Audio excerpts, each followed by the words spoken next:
Hey guys, welcome back to Portal of Wisdom. I'm back today with another video and story. So if you're new to the channel, like and subscribe and click that little post notification bell so you can get alerted to my videos when I post them. And now on to today's topic. Today we are going to talk about the Lost Dutchman's Gold Mine. So I know we talked a little bit in another video about the Superstition Mountains and the fact that the Apaches believed that they were haunted and the home of the Thunder God. So the Lost Dutchman's Gold Mine is supposed to be in the Superstition Mountains just east of the greater Phoenix area. And those are towering mountains and they run for an awful long ways, like 40 or 50 miles long by 15 miles wide. Lots of canyons and lots of tall mountains and a lot of potential places in there. So basically, these mountains had been mined all the way back to the 1540s with Coronado, the Spanish conquistador. When he came, they were in there. They were looking for gold and were told by the Apaches that there was gold in there. Then there's Spanish missions that are built in the 1700s in Arizona, and there were a lot of people in the mountains looking for gold then. And one of the earliest accounts of an actual gold mine in those mountains was in 1845 when a well-off Mexican named Don Miguel Peralta, he was looking for gold that was spoken about by Coronado, and he had lived in Sonora, Mexico, and he had a land grant to come up and look in the mountains. So you got to keep in mind 1845, Arizona is not Arizona. It's part of Mexico back then. So anyhow, he comes up into what's pretty much like northern part of Mexico at that point, and he establishes this mine there, and he calls it the Sombrero Mine, because the landmark close by looks like a big sombrero. And he sent many expeditions into the mountains, and they brought a lot of mule trains out of gold. So on one of the latest expeditions, so this is a couple years later, like 1847, 1848, he's coming out of the mountains, and I believe the Apaches had kind of found out that he had been in the mountains mining and everything, and anyhow, so they didn't want people in those mountains. So his Sombrero Mine at that point, he catches wind that the Apaches have heard that they're mining in there, and he hears that they're coming, and so he closes up this Sombrero Mine, thinking we'll come back for it later. We'll just have to let the heat die down. So he conceals the mine, and everybody believes it was called the Sombrero Mine because the landmark they believe he's talking about is Weaver's Needle. And Weaver's Needle is a famous landmark that sticks up from the valley floor in kind of in the western part of the Superstition Mountains. I've been there. It's a pretty obvious landmark, and it does exist in a lot of the tales of treasure. It happens to be a pretty common landmark. So anyhow, as they're coming out with their mule train full of gold, the Apaches attack them and basically kill them all, except for one man, Carlos Peralta. And Carlos ends up getting back to Mexico. So I don't know if the Apaches let him live to, let the word get back to Mexico to like not come into these mountains and leave their thunder god and their sacred mountains alone, or if he happened to escape on his own will. But anyhow, nonetheless, Carlos Peralta, he escapes. He gets back to Mexico. The rest of the mules and the men of the expedition were all killed. This is right around 1848, but what happens in 1848 is the U.S. takes possession of New Mexico, Arizona, California. All of that area becomes U.S. territory. So now it's U.S. territory, and and anyhow, it's not available for the Mexican people to come up into there and mine. So things kind of lay low for quite a while at this point. And the only man at this point that knows where this Peralta mine is Carlos Peralta back down in Mexico. So anyhow, the Peraltas had lost their land grant. Carlos doesn't come up to look for the mine or try to conceal or unconceal it and mine it or whatever. He just lets it go at that point.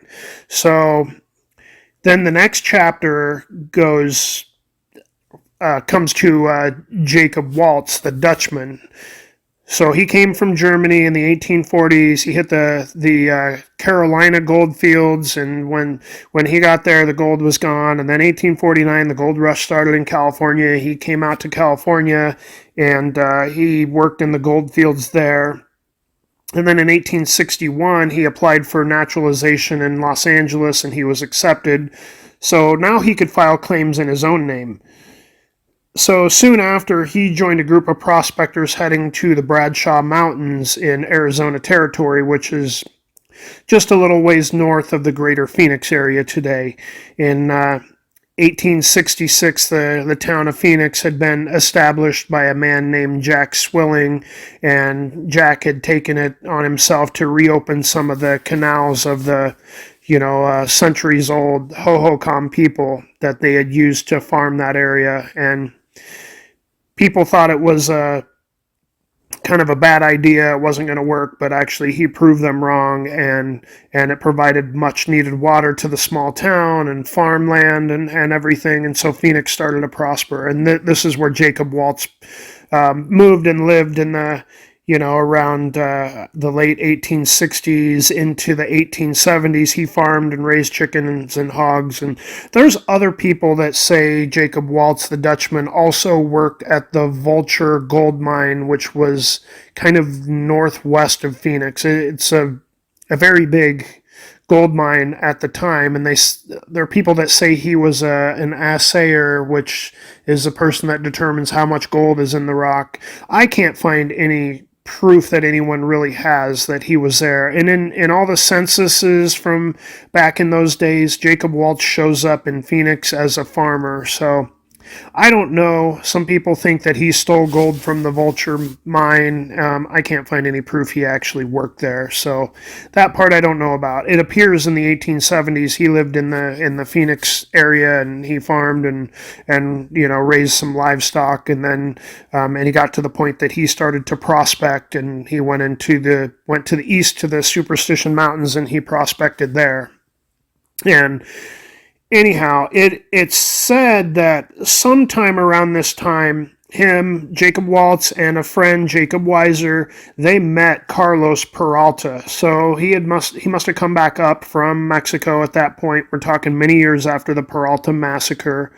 So he comes up there into Phoenix. He meets Jacob Waltz and Weiser, and people believe that he showed them where the gold mine was in the Superstition Mountains, and people believe that the Peralta mine is the Lost Dutchman mine, and if that's the case, then there's a lot more proof that gold was taken out of these mountains from the Peraltas, and if Carlos Peralta showed them where the mine was, then if that's where they mined then, and they didn't have to prospect around the mountains a bunch once Carlos showed them where to go. And it could have been a situation where Carlos might have been getting older at that point, and he wanted some of the gold, but he needed some younger people to mine it and split some with him. And there's not a lot of records here as to that situation. But anyhow, so it's believed that the Lost Dutchman's gold mine was the Peralta mine, and anyhow, that's where they were going. And so if all that's true, then everything kind of fits into place. There were also some stone tablets found indicating the location of the mine I think they were found in like 1954, and it was believed that these were carved by the Peralta prospectors or by Jacob Waltz and Weiser. No one knows really for sure. So, anyhow, after a little while, we know that Jacob Weiser is killed either by Jacob Waltz or the Apaches, or we don't know exactly, but he dies. But it's his journals that are still in the Weiser family's collection that speak of meeting Carlos Peralta, and and you can put two and two together at that point that he showed him, the where the mine was. So Jacob Waltz, he's pulling a good amount of gold out of these mountains, and but in 1887, there's an earthquake that shook the area. And if you've watched the Treasure at Skeleton Canyon video, then you know how it also probably buried in that Arizona buried treasure even deeper, because this earthquake shook the area, and it's probably one of the worst ones that Arizona has seen. So there's probably a lot of cave offs and stuff like that. So at this point, it may have rearranged the superstition landscape quite a bit, and a lot of people have said that Jacob Waltz didn't return to his gold mine again because it was either buried in or fallen rock, or the landmarks leading the way didn't exist anymore, or whatever the case happened to be. But a couple years later, in 1891, a flood hit the Phoenix area, and Jacob Waltz, his property was destroyed. So his friend Julia Thomas, she's concerned about him, and she sends some people to check on him, and he's in his bed just a few inches above the water. I believe he's getting, quite a bit older at this point. So during this flood, he contracted pneumonia, and he's not doing too hot. And Julia, his friend, brought him back to her house to take care of him. And it's at Julia's house that the seeds of the legend were planted. So Julia knew about the gold that he had, because he had given her some to pay off debts when her husband left her. But she didn't know that, this wasn't gold that he hadn't, saved up for a long time.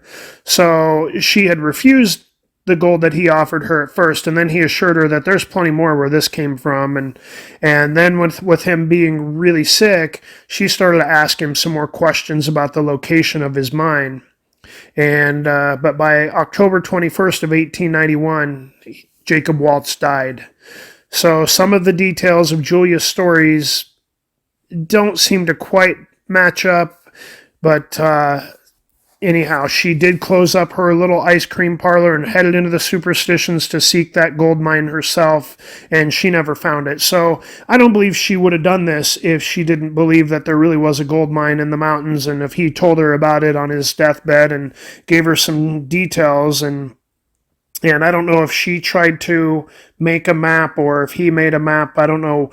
The map that she had, I don't know exactly how she came about it, if she wrote things down or scribbled things out according to what he told her, or if he drew the map before he died. But when she couldn't find it, she went ahead and made copies of the map and sold copies of the map to people that wanted to go look for, the gold. So this is basically how the legend of the Lost Dutchman's gold mine has come about. There was a lot of gold that he had in his possession when he died, and that gold they've determined, yes, it was, he amassed this gold over time, and there are various details about it being, there's, I guess, details that say with Weaver's Needle, I believe at a certain time of the year, the shadow, it'll cast a shadow on a, somewhere, and then the place that it casts the shadow leads to the gold mine. Or I've done some research on it. I haven't looked up some of those details. No one knows for sure, what the situation is, but there is a certain time of year where the shadow on Weaver's Needle is supposed to help point the direction. And but depending on the time of year, sort of like a clock dial, the shadow can go in any which direction. When you've got this spire sticking up in the mountains there. So People have looked all over the place for this gold mine. No one has found it. A lot of people have disappeared. These mountains can be very dangerous. There's supposed to be some evil forces in this mountain, in this mountain range, that the Apaches didn't want to set foot in there because of it. There's also been other prospectors that think they're close to the mine or protecting their area, and they've shot at people or killed people. And when you get off the beaten path in these mountains, it's pretty desolate. If someone, shot someone and killed them and they fell, anywhere off trail, they may not be found for years. So people are still out there looking for the Lost Dutchman's lost mine or treasure, and they haven't found it. We've been losing people in those mountains. It's a very harsh environment to be in, but a lot of people have died. They've been shot. They've fallen from cliffs. They've run into all kinds of other issues. There's a lot of prospectors and people out in those mountains that probably think that they're close to finding it, and so it can be awful dangerous to be off of the normal hiking trails. So anyhow, it's still out there. No one's found the lost gold mine. So if you like stories like this, like and subscribe to my channel.